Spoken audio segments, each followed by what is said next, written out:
Welcome into Type Speaks, the show where I dive into the stories, struggles, and sparks of inspiration behind great design. I'm your host, Ray, and I'm going to be pulling back the curtain on the creative process, but not just the work itself, but the people who make it happen. Each episode, I sit down with a different creative mind to uncover how they think, work, and everything in between. So if you're curious about the why behind design and the stories of the people shaping our world one idea at a time, you're in the right place.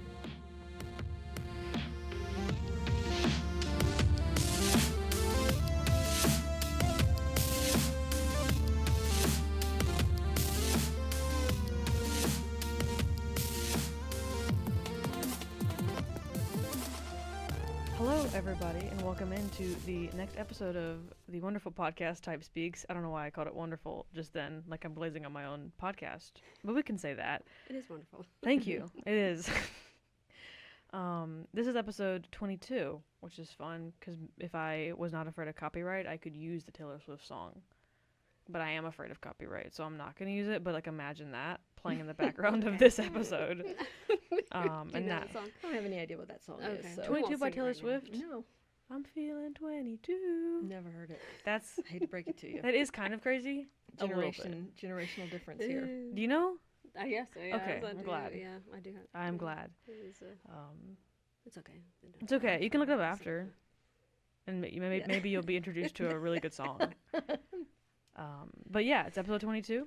I'm joined with Courtney Windham and Margaret Fletcher, and I'm going to give you a short bio for everyone listening.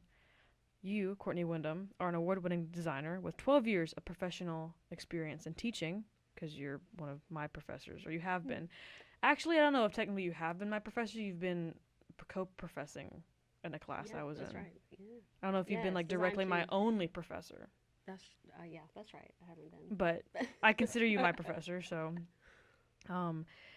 you have been widely recognized for your approach of design and visual storytelling, and you've received many honors and accolades, including Graphis, is that how you pronounce that?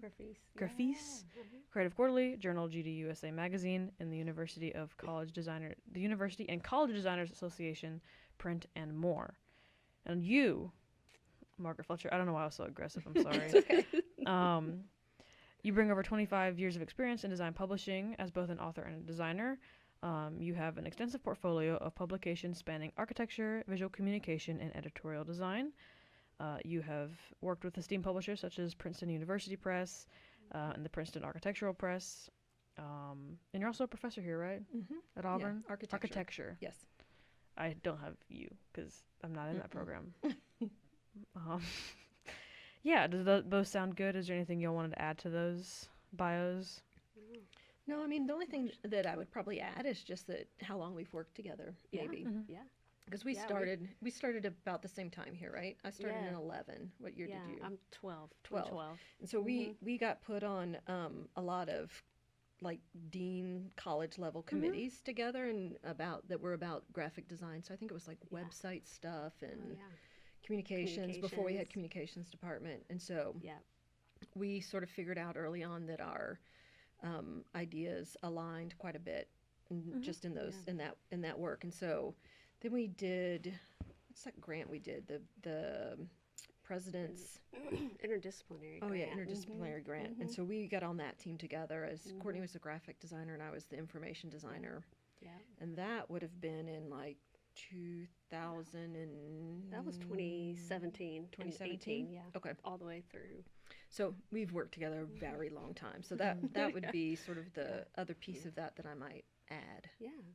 And you're a graphic designer too. Yeah. You've designed professionally for other firms and I did your books. Yeah, my undergraduate and graduate degree are both architecture, but I worked with Nigel Smith when he was with OMA doing graphic design. So I picked it up there. Awesome. Yeah. Yeah. So I'm just going to go deep dive. You released this book, and I'm going to ask questions about it. Awesome. I read parts of it because I didn't have a copy, and I borrowed Professor Finkel, who is another guest on this podcast. He was the first guest ever. Fun fact. Yeah. But I think my first question is why the title, Into the Beautiful Mess? That's the first thing Yeah. everyone sees and reads. So why'd y'all pick that one? We actually wanted to call it Into the Beautiful Mess. Mhm. Or They just wouldn't. the- They just wouldn't that. let us. They wouldn't let us do it. It's not the full It's- title, sorry, but it's part of the Yes. title. It's part of the title. They, for SEO purposes, they needed us to call it Discovering and have design process in it so that it would be searchable. Yeah. Yeah. And so So it was just a SEO kind of it thing. was. Yeah. A search It was optimization. Yeah. search optimization. Yeah, I mean, I think the whole beautiful mess idea. I can't remember when that popped up, but we talk about the messiness of design studios, like when you really recognize that somebody's making progress and really zoned in on something, that it is sort of a fascinating visual mess that surrounds a designer where they're working, and it certainly, I think, is more prevalent for designers that work with their hands versus purely on the screen, even though the mess does sort of propagate itself outside of the screen, but it is much more apparent in physical making, I would say, than digital making. I don't know, though. You interviewed some digital artists that you probably still saw that mess. Yeah, they have all kinds of messy files too. Yeah, Which is true, really- true. Is Which it was like, really- you know, final 1, final 2, final 3? Oh, absolutely. Yes, Yep. and lots of code, right? And so one of the people Oh, yeah. the designers was a creative coder, so specifically in the branding field, and so their files, they do all kinds of weird, generative tools and things like that help them develop brand tools. Yeah. And they have experiments that they do that are they just put it in a Slack file that they save all these mess ups. They call it, they just call them mistakes, but they're not. They're just like experimentation and iterations in the code. So, yeah, they're messy too. Yeah, yeah. So I think and certainly the way we tried to write about it was a way to visualize some of the thought process and design process that goes on. That is a visual representation of what we're trying to talk about as a design process. And I think it came from when we first started, we were talking about people that we love that are the beautiful weirdos of our lives. I remember that whole conversation. Yeah. That was one of the first conversations. Yeah. We love all the people, and we just called them beautiful weirdos, and we were like, oh, we just gotta find lots of That's a good beautiful word. weirdos. Yeah, it's nice, right? And then we decided we couldn't call them that because They might not take it right. That's They may not funny take it. because I've talked to board game designers, and when I'm like, oh, who's your audience? They're like, nerds, weirdos, Yeah, freaks. Yeah. But like, they're like, but lovingly I'm calling yes, them. it's very yeah. loving. Yes, Yeah, no, the whole, I forgot about the beautiful weirdos conversation, but the whole thing behind that was people who are designers, I think, is what we're thinking about, that are just so incredibly comfortable in their skin that they just are, and they don't get wrapped up in the whole business of trying to position themselves a certain way and how they look and all that sort of stuff. They just kind of accept their core being as a beautiful weirdo, and that we And were all sort their of mess. gravitating towards people like that were really authentic.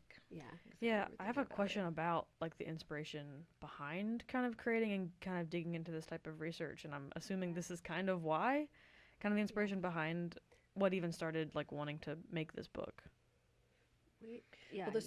Well, the start of the whole book idea, that was from a conversation you had with John, right? Yes. Did you know John Morgan? He's one of the faculty members that retired, maybe before you came. But I don't believe so. But he taught in graphic design for 30 plus years, and he and I taught to get intro together, and so he was always talking about, oh, I've got to document my process, and I haven't documented it yet. And he does these beautiful automata, like illustrated, hand cranked sculptures, and I was like, yeah, you really do need to document those things because, and maybe I should help you do that, you know. And so that it was a conversation that kind of started that, I think, and then we got to talking about How did the whole book idea come up? Was that you? Did you pitch that to me? You were. Yeah. You said, yeah, you should get a seed grant for that. Oh. And here we are. And here we are. Yeah, seed grants are like seed funding for ideas for the college, for our college. So yeah, And so that's how it we started. had some continuous seed grants, which helped Yes. make this book happen. It was Yeah. hugely supportive from the college. Yes. Yeah. How long has this been in production? 5 Oh, years. 5 Yeah. years. When did we start? 19? Had to have started No, before the pandemic. 20. Didn't Oh, we it was start? pre-COVID y'all started? Oh, heck yeah. Oh. Maybe it was officially 2020. I think it was 2020. Really? 2021. Yeah. I think so. Yeah. That's Well, we when the seed definitely grant- met during the pandemic because we had to Yeah. figure out how Oh, to yeah. continue How we meeting. were gonna do this. Because we did Yeah. we did meet in person during all that. We Yeah. just stayed away from everybody else. Yeah. Yeah. But Yeah. yeah. Yeah. Yeah, that's That was probably it. right because we were at Biggin House when we first started, and then we were Yeah. over there because we couldn't be in the academic buildings. Yeah. Yeah, a That's long right. time. Yeah, Yeah. Five a long years. time, yeah. I can assume. Yeah, I came to Auburn right after COVID, so I don't even know Oh, what yeah. their, or I guess it was the year that it was still obviously still happening, Yeah. but people were Yeah. kind of ignoring it. So Yeah, everyone, we were it kind of sort going of back back to at normal it, a Back bit. at But it, yeah. I didn't know it was taking that long. Oh yeah. Oh, yes. I guess I underestimate how long books take. I think. Yeah. Well, this one was hard because of the nature of the work Mhm. in finding people to interview, finding Mhm. people that we thought were interesting to interview, Mhm. and then actually traveling to interview them. And Courtney did all that Mhm. travel, and then Yes. Yeah. like the whole idea behind the book was that we would distill the message of the book from those interviews. So we couldn't we couldn't write anything in the Yeah. book until all the interviews were Mhm. done and transcribed and edited, and we had gone through them all, and they were, I don't know how many hours of footage you have for each one, like 4 or Oh, 5 yeah, hours. Yeah. Mhm. It was transcript. so much transcribing and then culling through that to try to Mhm. find ideas to write about. So it really was, we had to have all that done first, and that took years. Yes. Mhm. It did take And then we years. had to design a process to write the book Yeah. from those things. Yeah. So I did have a question about the interview process because Yeah. I was curious about, obviously, because I interview designers. Yeah. Yeah. But like first, I think you mentioned it earlier, but you mentioned it. I was wondering, like, were these people you knew of before and were like, I want to interview you? That's how I do it. This is entirely selfish. That I just want to ask questions to people that I already know, or were y'all like reaching out to other people, being like, okay, who is a cool designer you know of? What was that process of getting people to interview? It was totally selfish in a way. Mhm. It's exactly that. There's people that we really want, that we found that we actually some of them we would find in a magazine, and then we'd be like, okay, let's go research, and then or somebody would recommend somebody, or a lecturer that came Yeah. previously. yeah, and we had we started when we first started. We had to do like a trial set, and we couldn't. We didn't have any money to travel, so we Yeah, started that's with right. John Morgan because he was local. Yeah, he's an Opelika, and so. his work is like, we knew it would photograph well, we knew it would be interesting, we knew his process was interesting, we knew he was interesting, and then we went as far as Atlanta, right? And so Yes, then yeah. like Courtney was really good about searching Instagram, and sort of we were Yeah. trying to come up with a mix of designers, a mix of ethnicities, a mix of ages, and all that sort of stuff. But we did have to stick with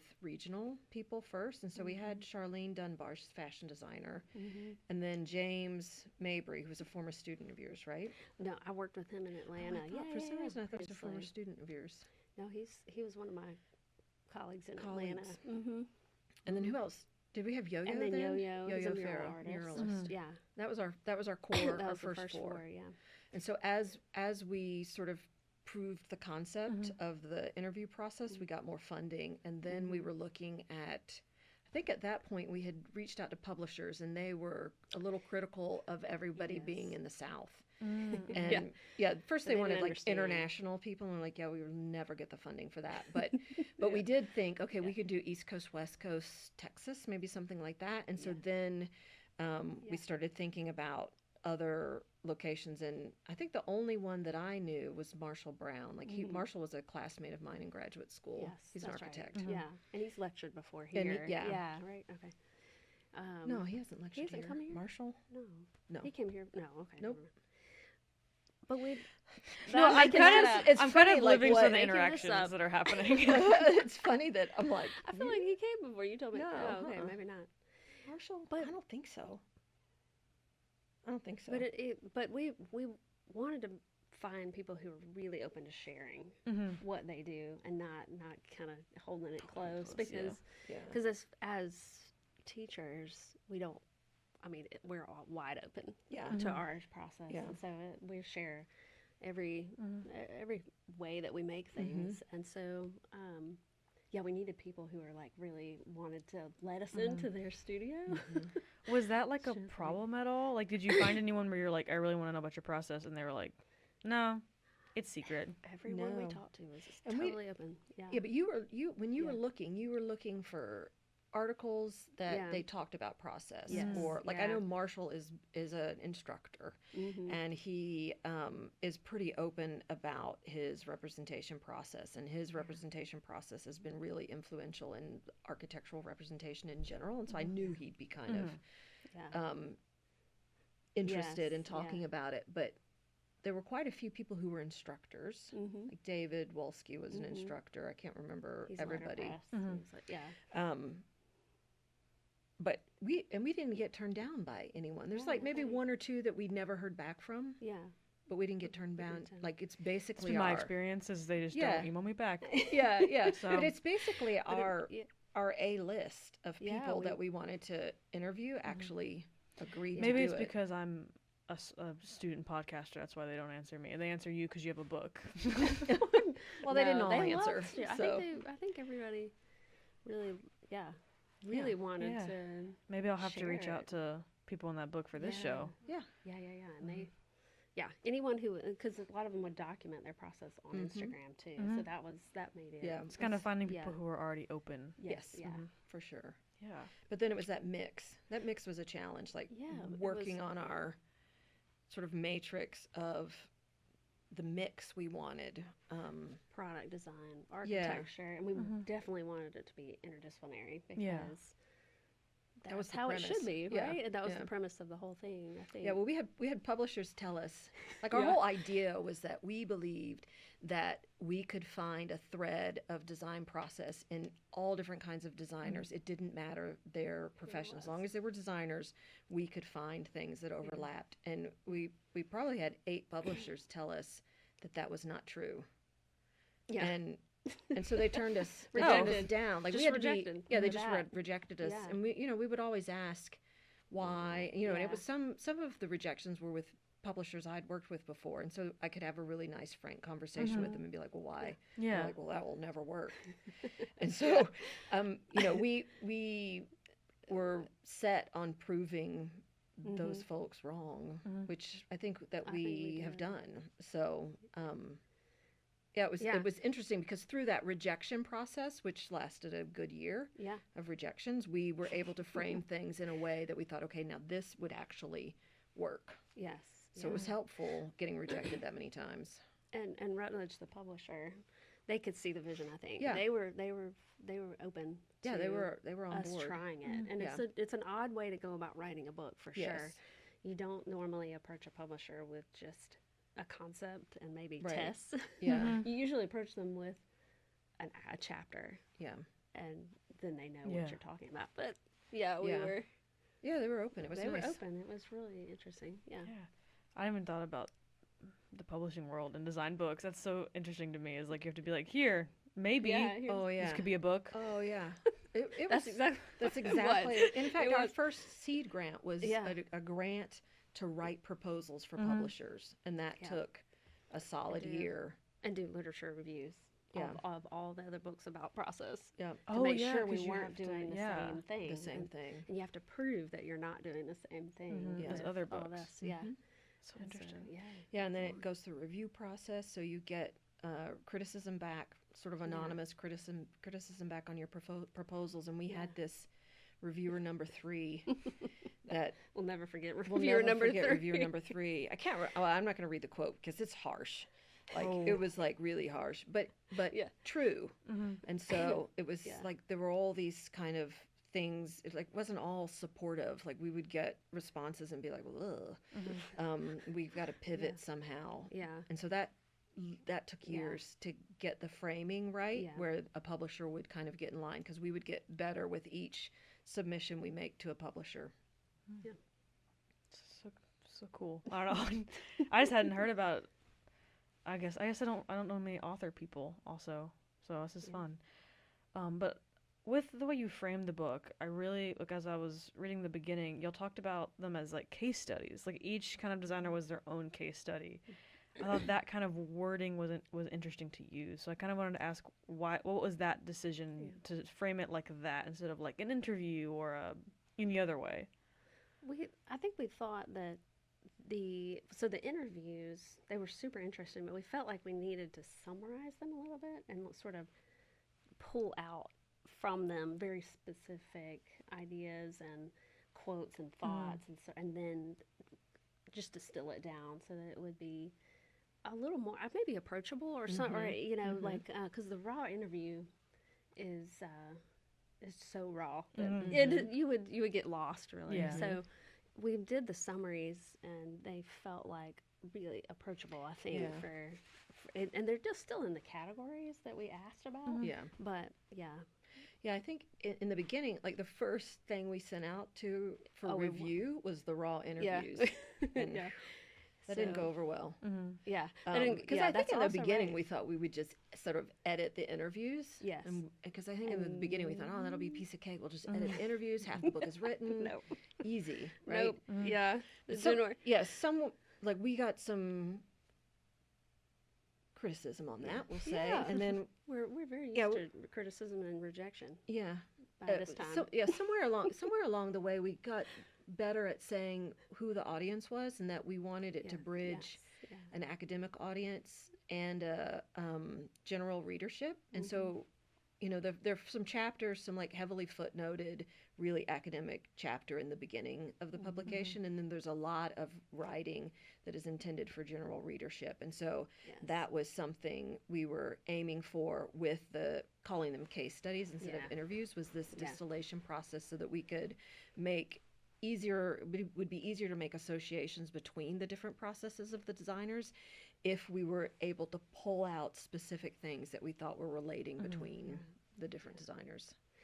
And we talk about case studies in class a lot too. You know, we use them in class to, like, I guess, as a demonstration or to make a case, I guess, for what the project's about or something like that. So and they were called interviews for a long time. They were in our table of contents. I can't remember when that pivot happened. If it happened in one of our pinups with our colleagues, or when that shifted. But I think that was we would do these like whole book pinups and invite. I saw them. Yeah, I was in a classroom and you had them up one time. Yeah, that's right. She was okay. There. So we would do that and have colleagues come in and sort of flag things for us. And we did one with colleagues from my my school. So I think it was all architects, right? It was all architects, interior architects. One, the first one, and they were sort of looking at content and the structure of things. And then the next one we did was with your colleagues, and they were really helping us frame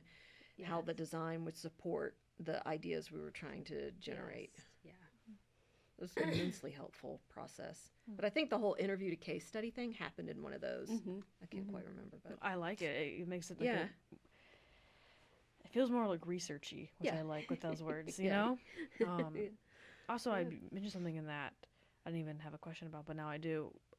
When you were like writing this, were you focused on the audience being more like general designers of any kind of field, or was it like a non-designer reading this to learn about the process? Who was the audience you envisioned? I guess the primary audience, because there's always a primary, secondary, and tertiary. But I mean, primary was young designers, probably in college. You know, because we know how to speak to that audience. It's funny because I do think we started with that, and then, you know, we've heard from people who have like, oh, I bought this for my daughter who's thinking about going to college for blah blah blah, or like we've heard some other things like that. But I think certainly for us, it was young designers, and we just keep thinking about how difficult it is to know how to go through a design process and how difficult it is to teach design process. And so like when we were reading these interviews, any like snippet of information, we're like, oh yeah, we got to talk to, we got to mention that. And we'd circle it and write something out to the side. And I mean, that went on for months and months and months, trying to figure out how to organize all the things we wanted to say. And some of them were things that we knew from the beginning. Like on our very first meeting, it was hilarious. We pulled out this like big markup pad. Remember that? We were trying to write everything out on it. We found it years later and we're like, oh, we did do this. So there's some framing of it in the very beginning of things we thought we'd find, but it was definitely sort of with that in mind, with knowing how we teach things, and then reading all the interviews, that all that stuff kind of formed up. So yeah, but the primary audience, young designers. It makes a lot of sense. Because I remember, like, my first year in design, I think I look back and I was treating a lot of them just like assignments, which is entirely different than treating them as a design problem. Yeah. Because I didn't know what to do. Like, I was a freshman. I didn't know what a design process was at that point. So I think that is important to show that, like, you don't have to just do it like you would do a math homework. Because I think a lot of students come into it and are just like, I want to get it done.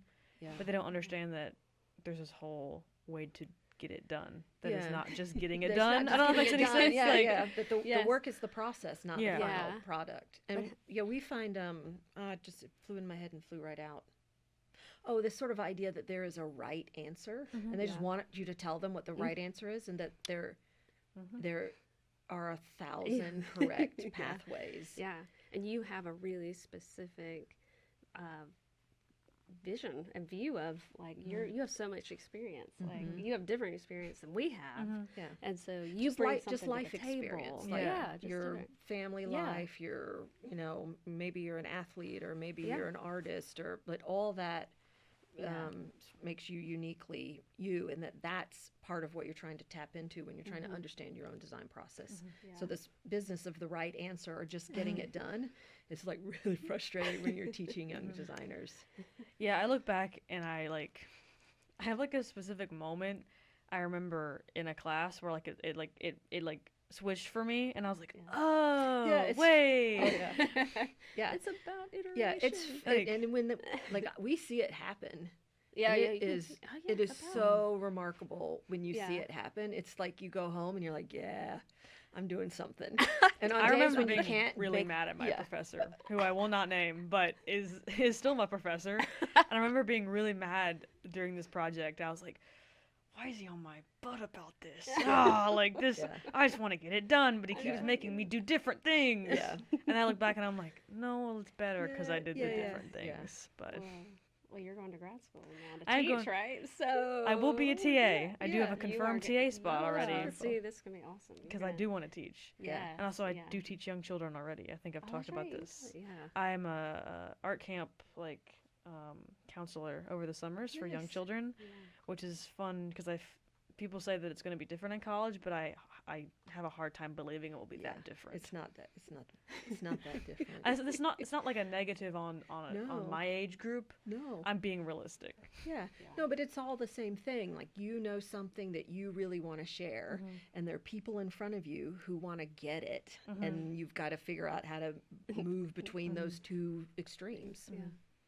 Now once it switched for me, and I was like, oh wait, I do love it now. It's not a task I have to complete. It's like a fun thing I get to do.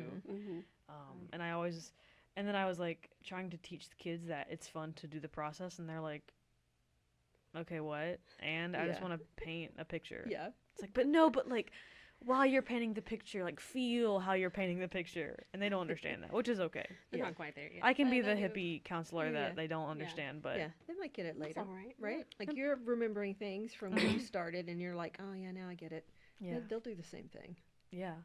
Yeah. I think even in the art world sometimes, because I came from doing art in high school before I came to design, where it was like I was still viewing it as I need to get this done, like the final product, because that's what is, at least my generation, we're very online. I came from being an online artist. Like I had a following of people who wanted to see my art and like the final product. Like they didn't care what it looked like sketching.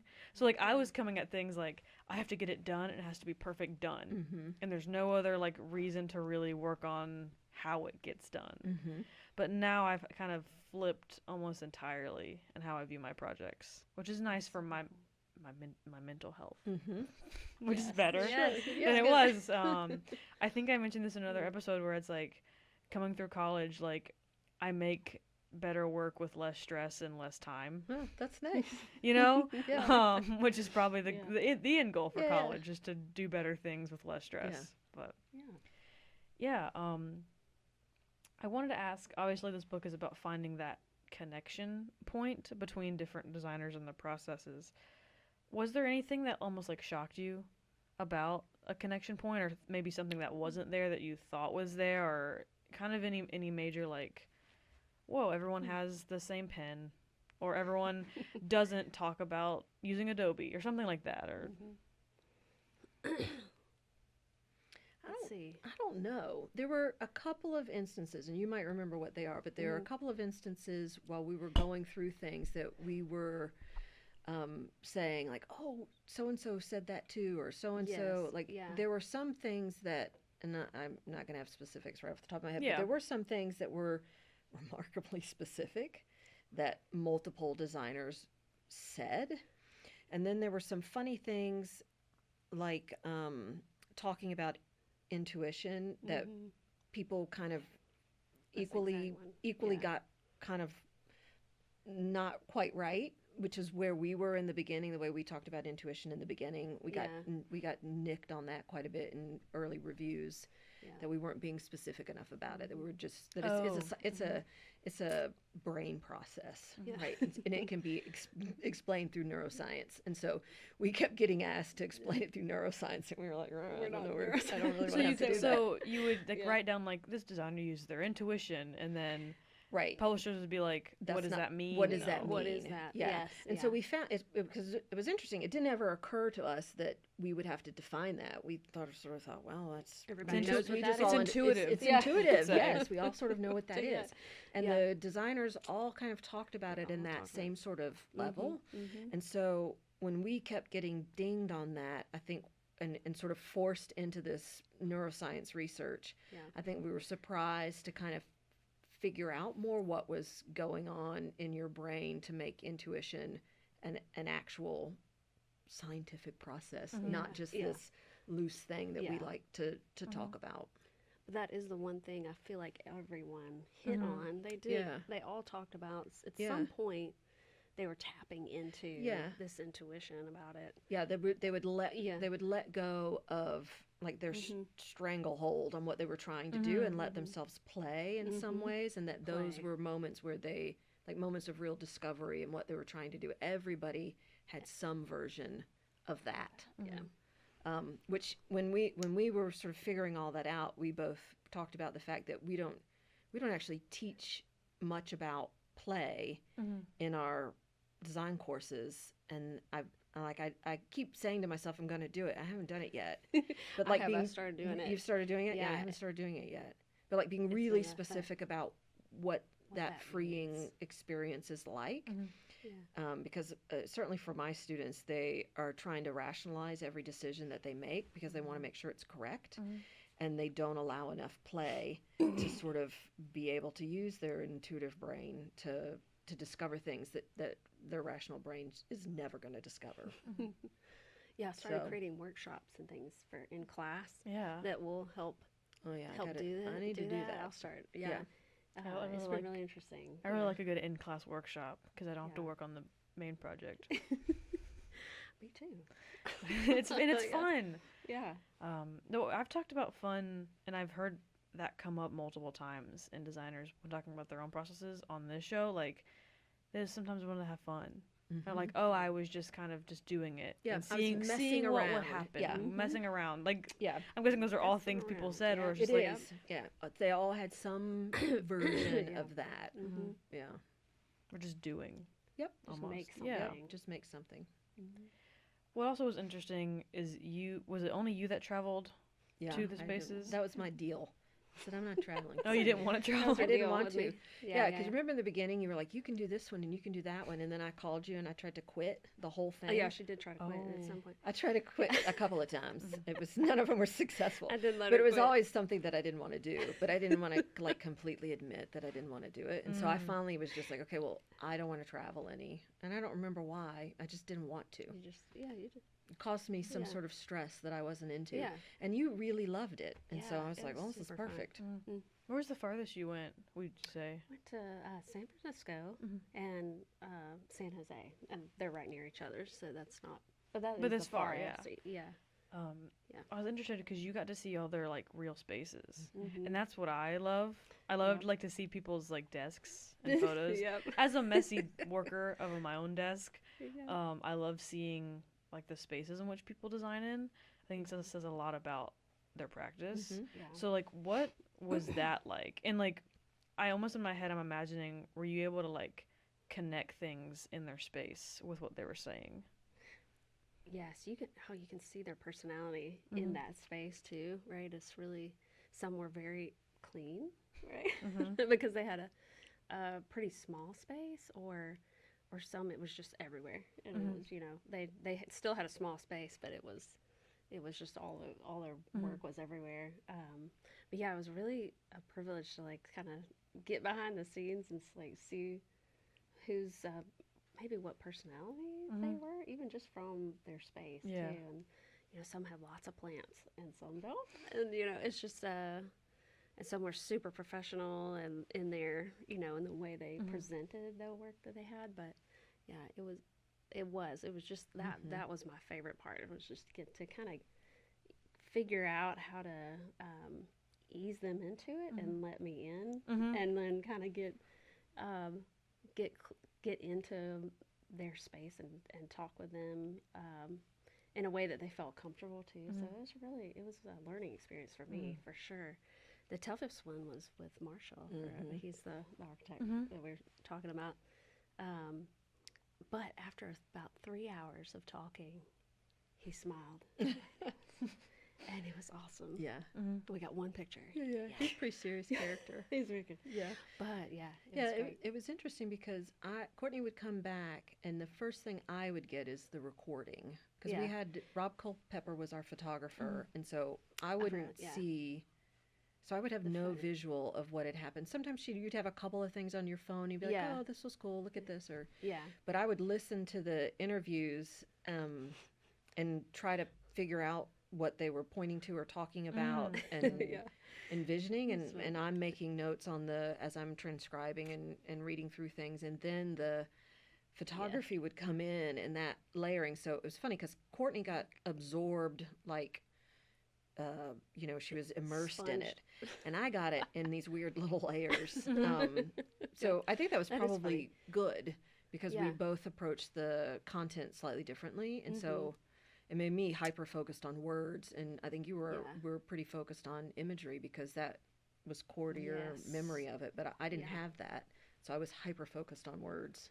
Yes, the photographer, he traveled with me, and that was key to make sure that we were and we got to a point where we got it down to an art of like how what shots he was going to get and what he knew what I was going to talk about, and so he could plan out exactly what he was going to get, and so we were in sync, and it was really it's great. Really Did you know cool. him before? No, we knew him. Well, we knew of him. He was a photographer at Rural Studio. Rural Studio is an arm of the architecture program. Yeah. So we were looking for somebody who did portraiture, and was sort of interested in people, really. And he has done some of that with the clients out at Rural Studio. And so I think Rusty Smith maybe recommended him to us, and we did a Zoom interview.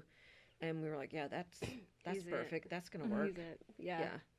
So that was, I mean, in all honesty, everything was pretty easy. Like if you think about big picture. Yeah. Oh, definitely. Of like the people who were involved, it was all pretty easy. Yeah. All the pieces lined up. Yeah, it was nice. It's lucky. Did most people you have like a separate design space? Like I know Trey Seals has like a barn, right? Yes. Or like a shed or something. I don't know what Yeah. it would be The carriage called. house. It's a carriage house, It's- isn't it? It was a barn. It was a thought it barn was a that they carriage house. transitioned into Mm. his studio. I mean, like the hay loft Mhm. was still there that he had made into That's so cool. a nice I want a barn. upstairs, right? Like, I want to design barn. You know? Yeah, but that was his studio, and then he lived right over, like a couple steps Mhm. over to the house that he Mhm. lived in on the farm. But it was his parents, his family farm. Yeah. Yeah, some people just had like a room, Yes. like they were sitting on the floor working Yeah, on a low yeah. table, so just Yeah. a room in their apartment, or Yeah. it was a bit of a mix. It was. Mhm. Yeah, because Marshall's was his own studio space, and then that was his professional space, and then he lived somewhere else. But yeah, it's apartments, houses, yeah, all these different Yeah. places. I was just curious because yeah, a lot of the, like, I guess higher, I was going to say higher echelon, but that sounds really bougie. Designers, like, have a separate space, like a place they rent out, or like another, like, oh, their garage is converted or something. And then some people are just like, oh, it's just like the corner of my room, or the corner of my apartment. We saw you saw every yeah, extreme Possible. Yes, Yeah. yeah, with all very successful designers making whatever their personal situation was work with where they were doing their design work. yes. You can do your work anywhere. If Yeah. you do want to separate your space, though, if you need that mental separation, I mean, some of them did need that, but Yeah. they felt like they needed like a Yeah, space to create a mess. yeah, yeah, And then- leave it and be leave able it, to leave and it. leave it. Yeah, And that's hard to do right now as a senior. I know. Yeah. It's to leave all I liked having a to desk, go back though. and forth. Yeah, that's good. I liked having a little desk that I could just keep. Other classes, you have to move all your stuff. Yeah, And I We're hot desks. am yeah. kind of messy. Not Yeah. on purpose. I just, yeah. That's I just, got that Now you have a brain. little That's space. just you. Mhm. Yeah. Yeah. So I liked having my own space in the corner where no one could see. And then when I have my professors come in to review my work, I'm like, don't look at this. Look at the stuff on the walls. But they actually want to see it. 'Cause Yeah. it's pretty cool. I have a tackle box that has all my tools in it. Perfect. My mom's tackle box from vet school. But yeah, I mean, kind of going to like the main thesis of this book. You know, there's this kind of thin, sometimes probably thicker line that comes through a lot of designers' processes. Was there something that in kind of your beginning going into making this book, you're like, this is definitely going to be the line, and then you just realized that was wrong? Was there anything like that happened while interviewing? Or like shocking elements? If there isn't, that's okay. I like the juicy bits. Juicy bits. We're the wrong, things we're the we messed wrong up. group for that. The worst we have is reviewer number 3. Yeah, that was. Well, now I'm that's so fair. curious about this reviewer number 3. Yeah, they what just did- made fun what of did she us. say? Oh, I probably have it written down. Keep talking. I'll see if I have it. 'Cause it's funny. We did. I mean, she pretty much said we didn't know what we were talking about. Yeah, she Oh. basically We said these guys needed don't know what they're to- talking about. Yeah, I mean, if okay. your thesis was like, there's this one thing, and you kind of knew what it was, then there's nothing really. We for sure knew that there had to be commonalities between disciplines, and so I think that was part of it. That's why we wanted to do the Yeah. interdisciplinary approach to it. Whereas a lot of publishers wanted us, okay, just do one on graphic design. I mean, that makes more sense, but no, we want to see the There are thread. there are process books on graphic design. Yeah, there there are are. process books on architecture design. Like those It exist. exists, yeah. None of them as like I feel like we worked really hard to make ours easy to read, Yeah. and so we tried really hard to stay away from jargon and things that got too esoteric or just difficult to digest. We really tried to make it easy writing and easy reading. Yeah. Because some of the design process books are so thick, like both of us were like, "Oh, I don't know what this is." We couldn't digest them. Yeah, it's too much. Maybe it was the failing forward or the talking about mistakes. Oh, yeah. There were a lot of. Yeah. I thought that people would really be able to dig deep into that. Yeah, but nobody they would talk weren't. about They weren't imposter really syndrome either. Do mistakes. you remember that? Yeah, Nobody would talk about it. There Nobody were would only a own up to few. that one. There were only Yeah. a few. That's crazy. I went to that one all the time. Yeah, same. Yeah, exactly. Yeah, there were some that because we did do this kind of list of I guess what ended up in the book being called Key Observations. But we sort of had this list of things we thought we were going to find. Yes. And there were a couple that we couldn't get it out of people. Yeah. And in the end, I was starting like, you got to ask this very specific question. Yeah. Try to get that out of someone. Yeah. And it was hard. And it was about mistakes. It was and about mistakes, failing forward, yeah. imposter syndrome, anything with like a slightly, not negative, but maybe challenging, personally challenging. Maybe we had a little trouble getting out of folks. I think it's also like that's admitting a little bit of failure. Like you talk about process sometimes, but once you say, "Oh, I've made a mistake," it's kind of you have to admit that there was a failure, and people don't like doing that. I think, even though we all fail. Everybody. So the failing forward bit, everybody talked about it, but in a slightly less onerous way. Like they would talk about this time of play that led them in a different direction that wasn't actually solving the problem they were trying to solve, but led them to something new and different. And so, you know, we call that failing forward, but other designers were kind of framing it slightly differently, but it was the same idea we were trying to think through. Yeah, and you're right, the imposter syndrome. Not everybody wanted to. We didn't talk get any. about that. We don't have that referenced anywhere in the book. We couldn't get anyone to talk about it. Yeah, That's crazy. I talk about it. for sure. I talk about it all the time. Yeah. So that was Interesting. surprising that didn't. We thought that would come up a lot, and it just That's didn't. true, yeah. So Yeah, I mean, I was thinking when you were talking about the rooms and like people had to warm up to you being there. It is kind of like, I think, at least for me, like my process and my space is like an extension of myself. So it's kind of like showing you so like, personal. here's my heart and my soul and my insides. Look at them and it's like you're opening up to judgment. Oh, absolutely. And that's scary. Yeah, no, I have several artist friends who do not allow people in their studio. Like that's a thing. Like nobody comes in here until I feel like it's ready to show. So it was actually really remarkable that all of these folks were open to that, because it's exactly that. You're really bearing yourself open. And photographing it too. Yeah. Right. I know, recording forever. it and photographing it. Forever in a book. Yeah, but they got, when the agreement we had with all of them is that they would be able to approve the copy. They would be able to approve the imagery.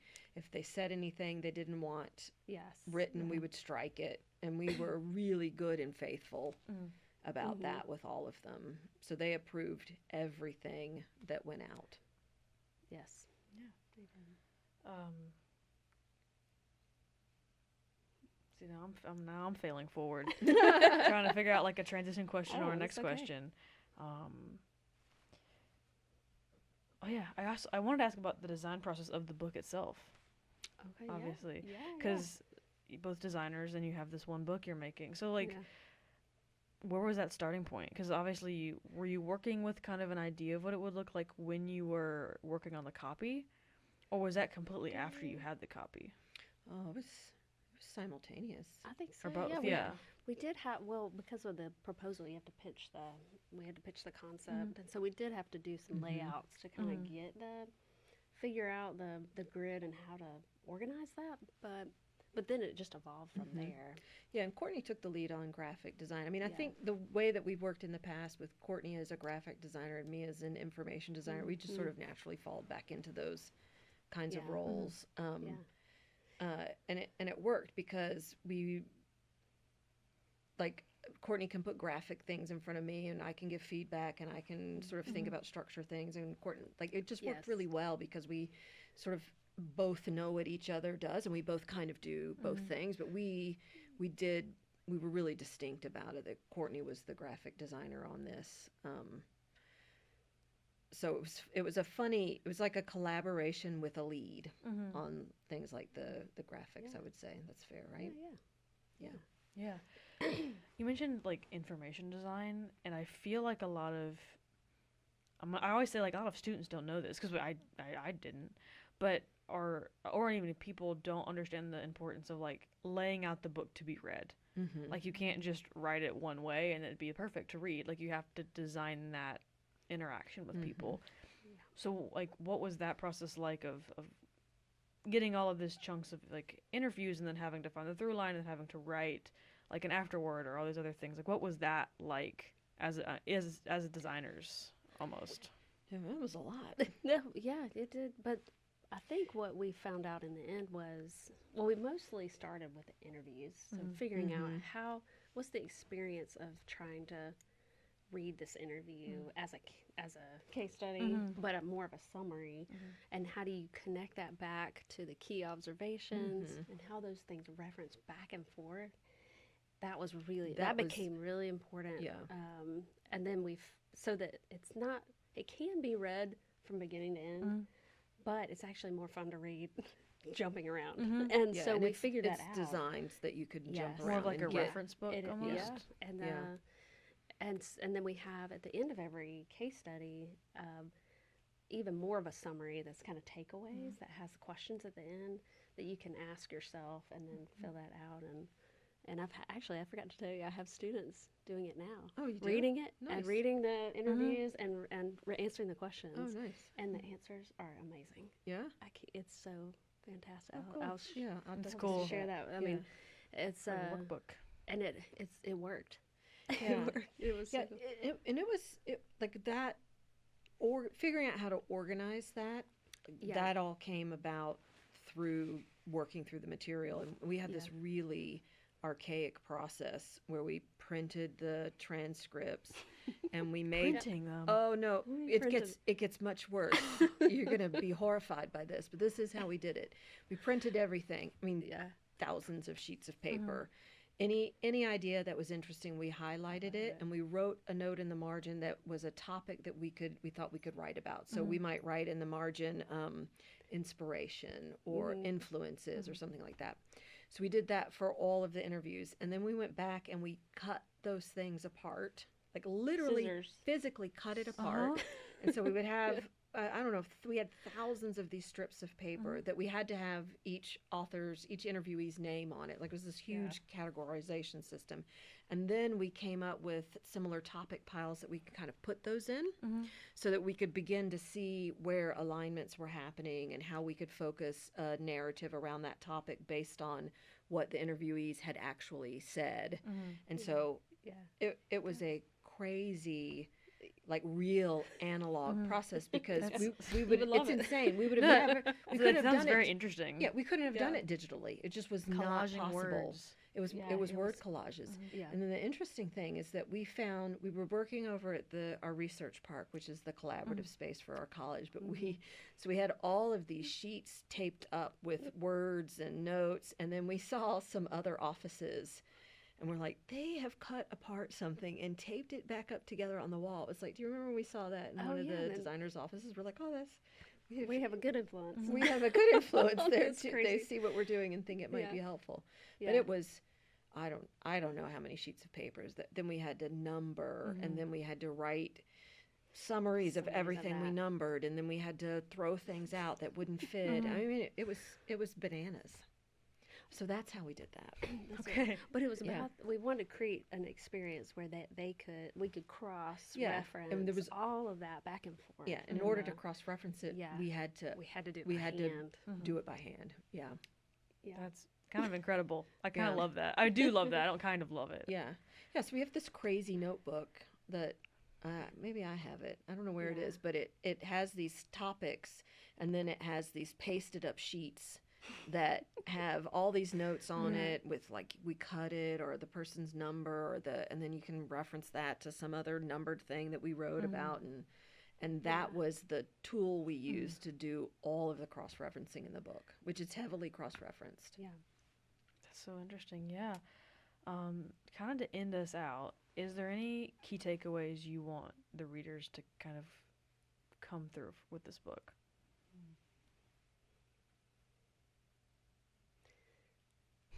I don't know. We didn't write about this specifically, but I don't want this to sound weird, so I'm just gonna try to say it. Like, okay, if it's weird, I can cut it. Yeah. No, I don't mean like that. Weird, I can cut it. Yeah. No, it's not gonna be weird.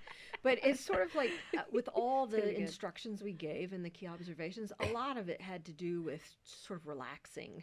Yes. And starting trust. and trying and trust your Yeah, process and trust yourself and experiment with tools. And it had a lot to do with like saying not to take yourself seriously is not quite right. To say don't focus too much is not quite right. But it was this sort of attitude of if you attempt it, you will get somewhere. If you don't attempt anything, you won't get anywhere.